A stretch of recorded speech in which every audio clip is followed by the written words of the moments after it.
खिड़की के कोई झांक ना ले, कोई सेविका, कोई नौकरानी, कोई नौकर भी उस भिलनी के, जो शबरी थी पूर्व जन्म समय में, उस शबरी के इतनी सुंदर राजकुमारी थी कि उस राजकुमारी के कमरे में कोई नौकर नहीं जा सकता था, कोई नौकरानी नहीं जा सकती थी, इतनी सुंदर थी। बस राजकुमारी और वह राजा, बस ये दोनों, रानी और राजा दोनों रहते थे। रानी बेचारी अकेली दर्पण में मुंह देख लेती, किससे बात करे, बैठे बैठे दर्पण में बात कर लेती,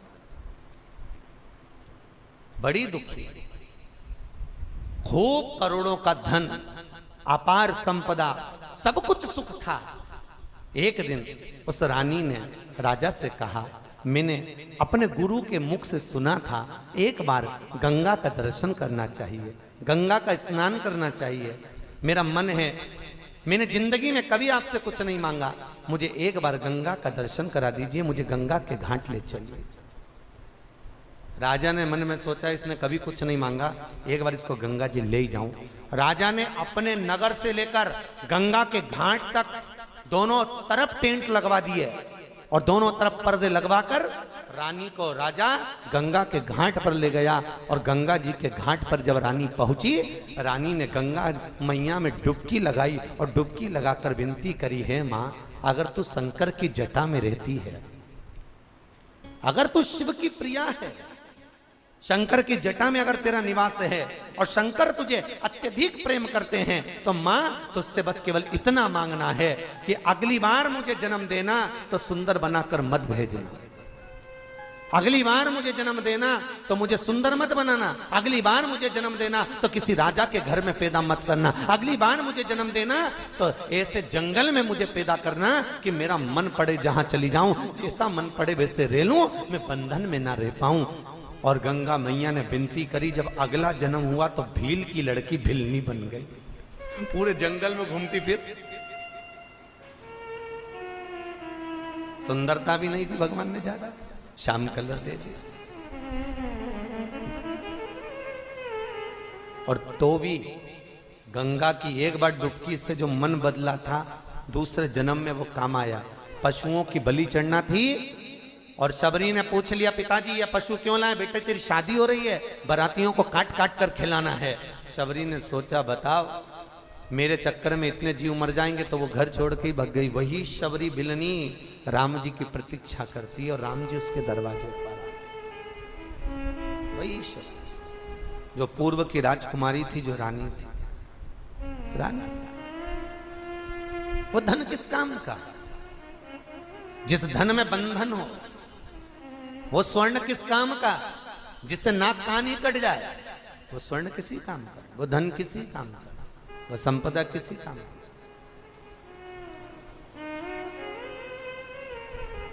महाराज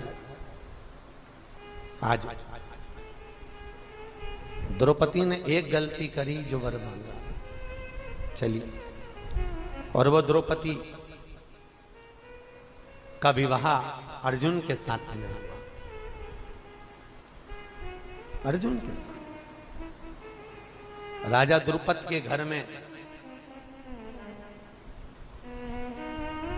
एक मछली को साधा, दुनिया के लोग कह रहे थे अर्जुन ने मछली के नेत्र में, निगाह में बाण मारा है। महाभारत को उठाकर देखना और श्रीमद् भागवत के चरित्र का स्मरण कर कर देखना। अर्जुन ने उस बाण को चढ़ाया जरूर था और मछली के नेत्र पर लगाया जरूर था, पर उस मछली को स्थिर करने वाला मेरा कृष्ण उसी जगह पर बैठा हुआ था, जिसने उसको स्थिरता प्रदान कर दी थी, और वो बाण आंखों में लग गया। कल कथा में कहा था, कथा कराने वाला भी सांवरिया सेठ, सुनने वाला भी सांवरिया सेठ, और बांचने वाला भी सांवरिया सेठ। सेठों में सेठ सांवरिया सेठ, और बाकी के जितने सेठ सारे डुप्लीकेट, बस एक ही सेठ, बोलो जम के, सांवरिया, बाकी के सब गए। ये हमारी भ्रमता, ये हमारा विषमता। हम सोच रहे हैं हमने करा, मैंने करा, मैं कर रहा हूं। नहीं नहीं नहीं, करने वाला दूसरा, वो दूसरा करा रहा। महाराज आज द्रौपदी को लेकर अर्जुन आया। मां, मां, क्या बात है बेटा, देखो हम क्या लेकर आए,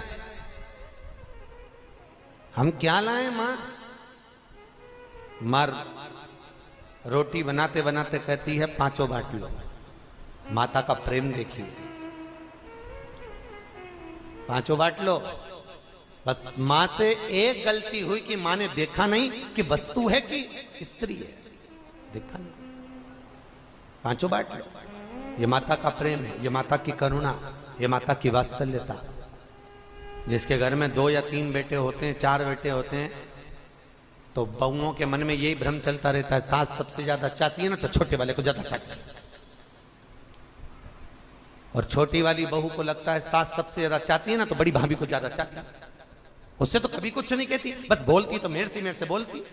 मंजली कहती संजली को ज्यादा चाहती, संजली सोचती मंजली को ज्यादा चाहती, छोटी सोचती बड़ी को ज्यादा चाहती, बड़ी को लगता छोटी को ज्यादा चाहती। पर किसी माँ से तो पूछो कि माँ सबसे ज्यादा किसको चाहती है, तो माँ एक ही बात कहेगी, मैंने बराबर का दूध अपने बच्चों को पिलाया है, मेरे लिए सारे बच्चे एक बराबर के हैं, इसलिए मेरे बच्चों में भेद नहीं है, मेरे बच्चों में प्रेम होना चाहिए, बच्चों में वात्सल्यता होना चाहिए, भेद इनमें नहीं। पर करें क्या, ये बहुवन विचार कर लेती हैं, वो उनको ज्यादा चाहती, वो उनको ज्यादा चाहती, वो उनको ज्यादा चाहती। अच्छा, कभी भी जिंदगी में याद रखना, भाइयों में कभी बेर नहीं होता, कभी बेर नहीं होगा।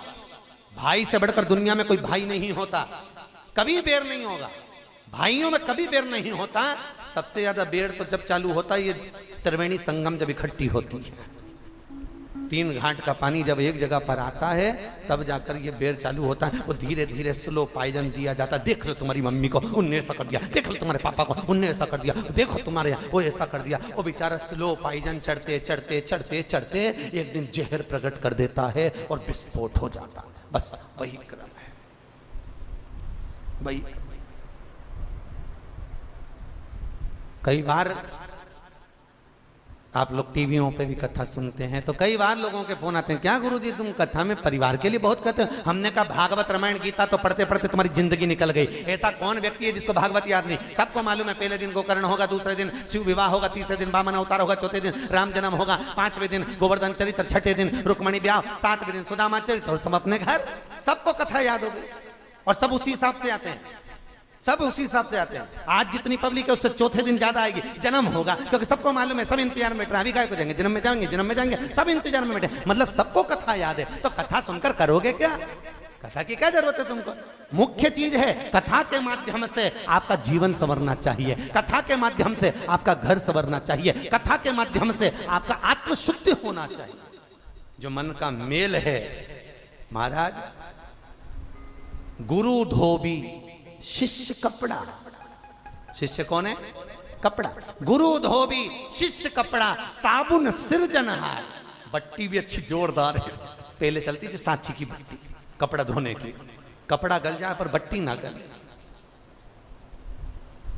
गुरु धोमी शिष्य कपड़ा, साबुन सिरजनहार, सत्संग शिला पर धोइए निक से रंग अपार।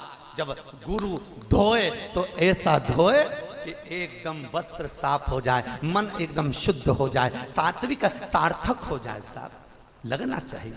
हम कथा में गए,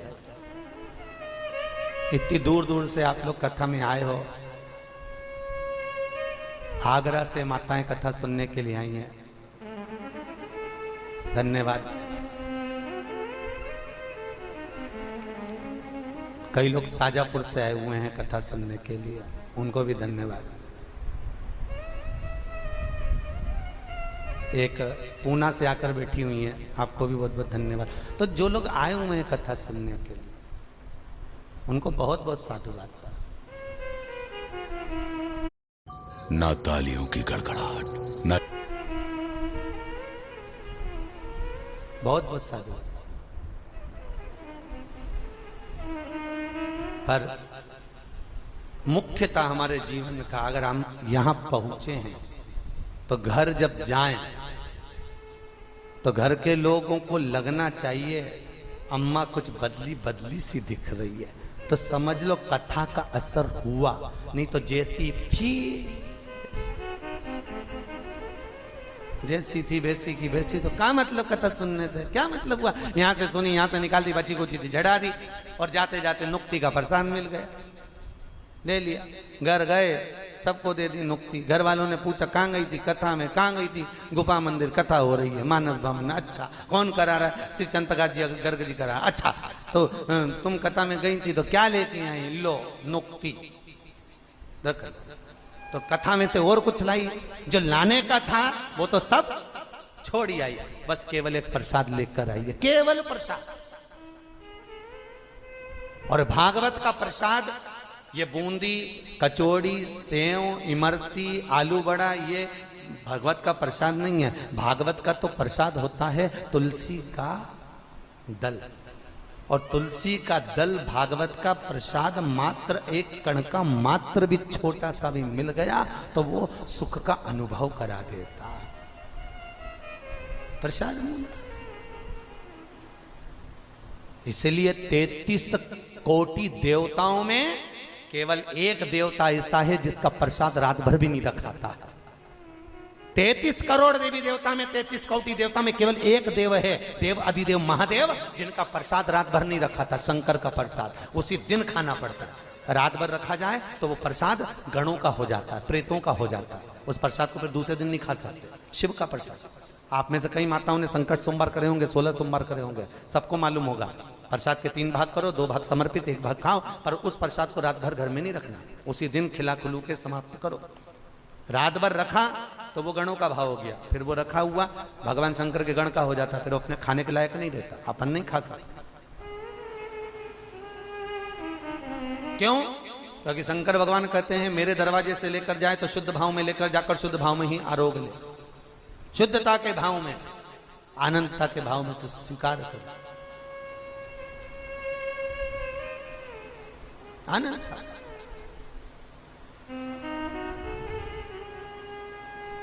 महाराज द्रौपदी को देखा नहीं और कह दिया 5 बांट लो। द्रौपदी की आंख में आंसू भर गए। अर्जुन ने कहा द्रौपदी क्या आप मेरी माता का कहना मानोगी? द्रौपदी कहती है इसमें माता कुंती की गलती नहीं है, गलती मेरी है कि मैंने पूर्व समय में गलत मांगा होगा। बहू ने कभी सास पर दोष नहीं लगाया। द्रौपदी 5 पतियों की पत्नी बनी पर कभी नहीं कहा कि मेरी सास ने गलती कर दी और मुझे 5 के बीच में बांट दिया। गलती मेरी है। अगर सुख भोग रही हो तो मैं, और दुख भोग रही हो तो मैं, ये गलती मेरी है। 26 एकादशी के महत्तम पर जब एकादशी का उद्यापन करते हैं तो 26 एकादशी का जो महत्तम बांचा जाता है उस महत्तम के बाद में कथा सुनाई जाती है। जिन जिन ने एकादशी का उद्यापन करा होगा उनको मालूम होगा। 26 एकादशी के उद्यापन पर कर्म की एक कथा सुनाई जाती है कि एक राजा, उसका एक बेटा, और बेटा सो रहा था, उसकी बहू ने म्यान पड़ी हुई देखी और म्यान को उठाकर उसने देखा कितनी सुंदर म्यान है। म्यान देखी इतनी सुंदर है तो तलवार कितनी सुंदर होगी। बहू ने तलवार निकाली, जो निकाली इतनी चमकती तलवार में कि तलवार हाथ से छूट गई। छूटते से जो राजकुमार सोया था उसके गले पर पड़ गई और पति मर गया। बहू को लगा इल्जाम मुझ पर लगेगा, करा क्या जाए। उसने पति के पांव पकड़े, खींच कर ले गई, तुलसी के क्यारे के पीछे ले जाकर डाल दिया। तुलसी के गमले के क्यारे के पीछे। सोचा राजा का इकलौता लड़का मर जाएगा, मेरे पर इल्जाम आया है, मरूंगी मैं भी, फांसी चढ़ा देगा राजा, इल्जाम दूसरे पर लगाना चाहिए। सवेरे पंडित जी आए तुलसी उतारने के लिए तो राजकुमारी, वो रानी चिल्ला चिल्ला कर रोने लगी, अरे मेरे पति को मार दिया, अरे मेरे पति को मार दिया। राजा इकट्ठे हो गए, नगर इकट्ठा हो गया, सब इकट्ठे होकर उस पंडित को बंदी बना लिया। क्या हुआ? इस पंडित ने मेरे पति को मार दिया। पंडित हाथ जोड़कर कहता है मैंने नहीं मारा, मुझ पर विश्वास करो, मैं नारायण की सुगंध खाता हूं, मैंने जिंदगी में चींटी नहीं मारी तो इसको क्यों मारूंगा, इससे मेरा क्या दोष था। राजा को लगा इस पंडित ने कभी झूठ नहीं बोला, कभी कपट नहीं करा, कभी छल नहीं करा, कभी बेईमानी नहीं करी, तो ये क्यों मारेगा इसको। फिर भी राजा ने उसको बंदी बनवाया। बेटे का अंतिम संस्कार करा। सिंहासन पर चढ़कर राजा ने कह दिया, इस पंडित ने मेरे पुत्र को मारा है, परंतु इस पंडित ने कभी गलत काम नहीं करा, मेरे बेटे अकेले को मारा है, इसलिए काम करो, इसको मारना नहीं है।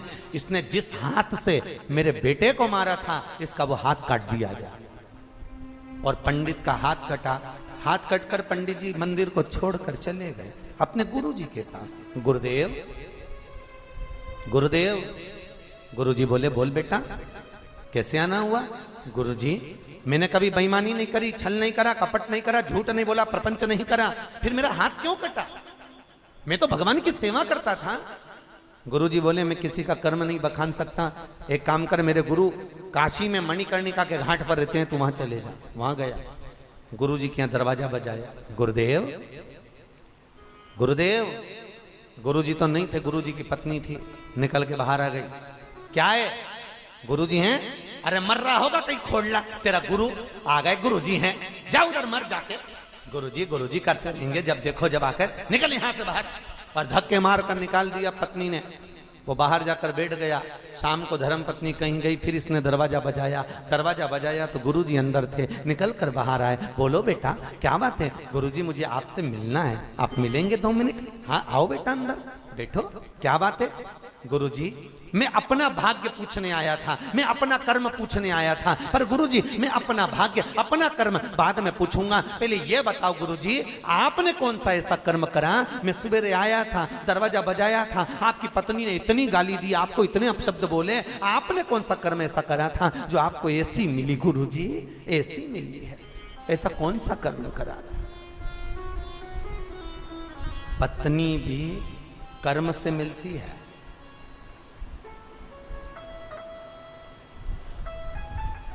फूफा जी, आपके अच्छे भाग्य से हमारी बुआ मिली है, कर्म से मिलती है पत्नी। बोलो राधे। दोनों ही एक दूसरे के भाग्य से मिलते हैं राधे, वो तो प्रभु की कृपा है, प्रभु की कृपा। सत्संग हो, पत्नी कर्म। आपने कौन सा कर्म किया जो आपको ऐसी मिली है? कहा, बेटा, जिंदगी में कोई ने पहली बार मुझसे अपना भाग्य पूछा। सुन, पूर्व समय में ये गधी थी, मैं कौवा था। इसकी पीठ पर वजन ढोते ढोते घाव हो गया था। मैं कौवा इसके पीठ पर बैठता था, अपनी चोंच से इसके घाव को खरोदता था। ये उचक उचक कर भागती थी, मुझे बड़ा अच्छा लगता था। ये मुझसे पीछा छुड़ा के 6-7 महीने बाद हरिद्वार भाग गई। मैं इसको ढूंढते ढूंढते हरिद्वार चले गए, ये फिर मिल गई। मैंने फिर इसकी पीठ को खरोदा, इसके घाव को जैसे ही खरोदा, ये गंगा जी में कूद गई। हम दोनों मर गए। ये मेरी पत्नी बन गई, मैं इसका पति बन गया। पहले मैंने अपनी चोंच से इसको खरोदा था, अब ये अपनी चोंच से मुझे खरोद रही है। बस अंतर कर्म का, कर्म का। गुरुजी, आपने अपना कर्म कहा, मेरा सुनाओ कि मेरा हाथ क्यों कटा? मैंने कभी पाप नहीं करा, छल नहीं करा, कपट नहीं करा, बेईमानी नहीं करी, प्रपंच नहीं करा, मैंने जीवन में किसी को दुख नहीं दिया, फिर मुझे दुख क्यों आया? गुरुजी ने कहा, सुन बेटा, तू एक सत्यवादी संत था और ऐसा संत तूने संकल्प लिया था जिंदगी भर झूठ नहीं बोलेगा। वन में बैठकर तप कर रहा था, एक कसाई गाय को काटने जा रहा था, गाय छूट गई और भाग गई। उस कसाई ने तेरे पास आकर पूछा, तूने गाय देखी है? पर तूने नियम लिया था कि सत्य बोलेगा, तो तूने सत्य बोलने के चक्कर में हाथ से इशारा कर दिया, गाय उधर गई है। जिस कसाई गया उसने गाय को पकड़ा, गाय को काट दिया। जिस गाय को काटा था वो बहू बनी, जिस कसाई ने काटा था वो बेटा बना, पति बना। उस गाय को कसाई ने काटा था तो जन्म लेकर उस गाय ने कसाई को काट दिया। पति पलंग पर सोया था, तलवार पड़ गई, कसाई कट गया। और तूने हाथ का इशारा करा था, इसलिए इल्जाम तुझ पर लगा और हाथ तेरा काटा। ये कर्म का भोग भोगना पड़ता। शास्त्र कहता है, मत बुरे कर्म कर बंदे, वरना पछताएगा। भगवान की आंखों से तू बच नहीं पाएगा, तू बच नहीं पाएगा। अरे ओ अज्ञानी मत कर नादानी। क्यों करता है? बेकार कर्म क्यों कर रहा है? अच्छा कर्म कर। चलिए, तो तुम मेरे 5 पतियों की पत्नी बन जाओगी? हाँ, बन जाएंगे, पर शर्त एक है। क्या? एक एक पति के साथ में 1-1 साल तक रहूंगी, और मेरे पति के कक्ष में अगर कोई दूसरा आ गया तो उसको 5 वर्ष के लिए बन जाना पड़ेगा। मंजूर है? तो मेरे को भी तैयार है, मैं भी तैयार हूं। ठीक है, स्वीकार करा गया। समय आया, वही द्रौपदी जिसके चीर को दुशासन खींच रहा, वही